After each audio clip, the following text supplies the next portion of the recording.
Hello friends, in today's video we are going to learn about vector, and in this vector we are going to learn how to find the scalar product between any two vectors, and also we are going to learn about how to prove any two vectors are perpendicular, and finally we will be also learning about how to find the angle between any two vectors given. Okay, so for the reference I have taken and I have chosen one important question here which you can see right now on screen, and it's like this.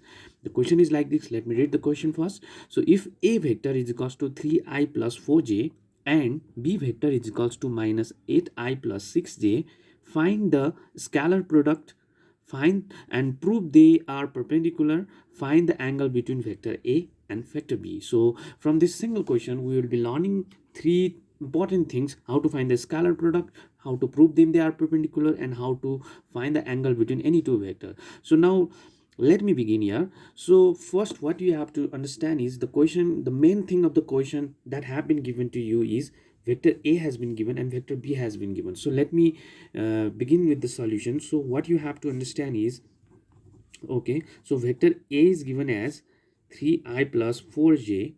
So that means this is like, okay, like in a, so since we are very much familiar with the coordinate, so we can write, we can consider this 3 and 4 can be considered as 3 comma 4 as x1 y1. Okay, why I have been writing this as a coordinate, so you will be knowing it later on. So just stay tuned with the video, and I'll be revealing so many things in the coming up time. So similarly b vector is also given as minus 8i plus 6j. So since this time this I has minus 8, so what I have to trace out is the x coordinate is minus 8 and y coordinate is 6.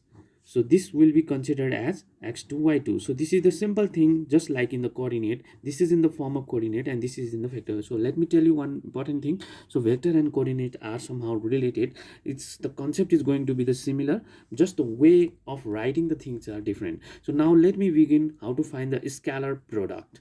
So very simple. So to understand about the scalar product, so what is a scalar product? So a scalar product means a vector dot b vector is question mark. So this is what we call as scalar product. Now how to find between a vector and b vector product? So there will be a specific formula for this. So now let me reveal that formula. The formula of a vector dot b vector is going to be x1 into x2 plus y1 into y2. Okay, this is the formula. Now you might have realized that why I have been writing this thing and converted things into the form of coordinate, because the formula demand like this. So if you write in this way, then the things get much more easier and much more familiar to us. So after doing this, the very simple thing is, so this is our going to be the answer of number 1. So the scalar product is going to be 3 into minus 8 plus 4 into 6. So this is minus 24 and this one is plus 24. So the scalar product between a vector and b vector is going to be 0. Therefore a vector dot b vector, you don't need to write the scalar product, because this simply means the scalar product, and the scalar product is 0 in this way. Now our number 2, question number 2, we are supposed to prove that the a vector is perpendicular to b vector. So now very simple thing, this the solution of this number 2 is related with our number solution of number 1, because to prove any two vectors as a perpendicular, what we have to get our answer is, a vector dot b vector should come 0. We have to bring it 0. If your answer comes 0, then definitely this will become the perpendicular. But let me tell you, we have already calculated that and we have already got the 0. So that means our this vector a and vector b is definitely perpendicular. But if suppose our product of a vector and b vector was not 0, then we wouldn't have said it as perpendicular. So though I'm going to show you again the process. So to prove them perpendicular, we can again write this formula and do the same process if it was not done in the, so though we have already done it, so just for the reference I'm going to do, and this is minus 24 plus 24 is equals to 0, and you have to write how you have to conclude your answer. Since a vector dot b vector equals to 0, here a vector is perpendicular to b vector, proved. Okay, so this is the solution of number 2. Now let me explain you the third question. So the third question is like, find the angle between a vector and b vector. Okay, since we have already proved it is perpendicular, so normally when the angle between any two vector is perpendicular, the answer is actually 90 degree. But how? But it is not that always. In every question we will not get that privilege of perpendicular. We might have to prove some other angles. So anyway, I will be writing you the formula and I will explain you how to calculate the angle between any two vectors. So this is the process. Definitely our answer is going to come 90 degree, but how? So just stay tuned with the video. I'm going to explain about that as well. Now here we are to find the angle between any two vectors. So in this section, so angle means there is one formula to find the angle. So you can write as a title, to find the angle.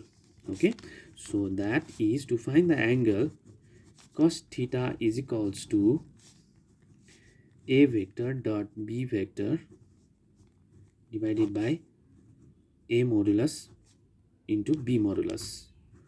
Okay, now here are some new things about, so this modulus means magnitude also. So definitely a vector dot b vector we have already calculated. You can write it as 0.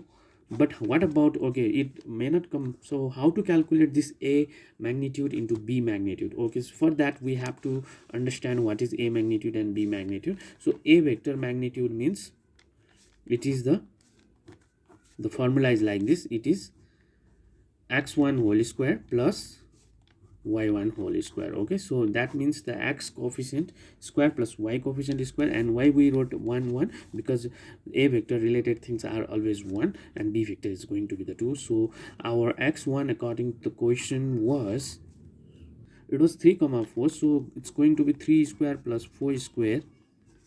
So it's root under 9 plus 16, that is root under 25, and it becomes 5. And similarly, to find b vector modulus, what you have to do is, so this time b vector means into the group of number 2, so x2 whole square plus y2 whole square. Okay, that means x coordinate whole square plus y coordinate whole square. You simply need to understand the modulus of anything is x coordinate whole square plus y coordinate whole square. So our b has x2 and y2. So x2 of b vector was minus 8 whole square plus 6 whole square, and root under, so it is going to be 64 plus 36 root under, that is 100, and 100 is actually 10. So b vector modulus is 10. Okay, so after getting the value of a modulus and b modulus, it is 10.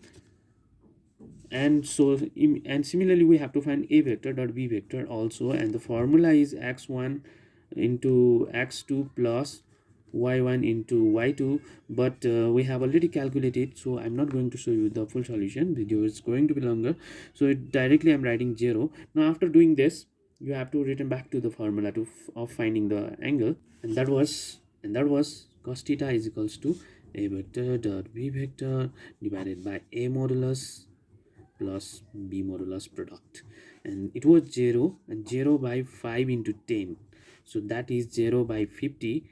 So if some number comes, then, so right now what it has come is 0, and cos theta means, so theta is equals to cos inverse 0 means theta is equals to 90 degrees. So this is the way how we calculate the angle between any two vectors. And hopefully you might have understood all the things what I have explained in this video. You can revise and watch it again and again to practice such more questions. So just these are the few basic things of the vector that you need to understand while learning the vectors, and there are further more important things are there. So in my upcoming videos I'll be definitely explaining all these things.